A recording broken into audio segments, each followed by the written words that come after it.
শান্তিনিকেতনে এসে আমরাও গেছিলাম সোনাঝুরির হাটে। বার হিসাবে বেছে নিয়েছিলাম শনি ও রবি। শুনেছিলাম ওই 2 দিন নাকি হাট খুব ভালোভাবে হয়। এই 2 দিন আমরা খুব শপিং করেছি।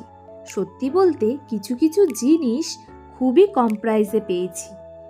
এসে যা বুঝলাম, দরদাম করে নিতে পারলে খুবই সস্তায় পাওয়া যায়। শপিং করার পাশাপাশি একটু বাবা মা মাম্মি পাপার ছবিও তুলে নিয়েছি।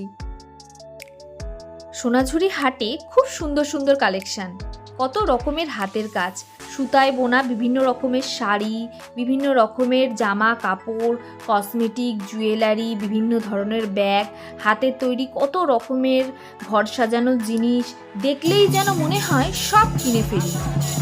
সোনাঝুরি হাটের অন্যতম নিদর্শন হলো এখানকার সাঁওতালি নৃত্য ও বাউল গান, যা আমার মনকে কেড়ে নিয়েছে।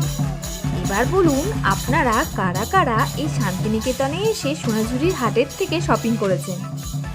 যদি সম্ভব হয়ে ওঠে তাহলে বন্ধু, আমি বলবো আপনি যদি শান্তিনিকেতনে এখনো এসে না থাকেন তাহলে অবশ্যই একবার শান্তিনিকেতনে এসে এই সোনাঝুরি হাটের থেকে শপিং করবেন।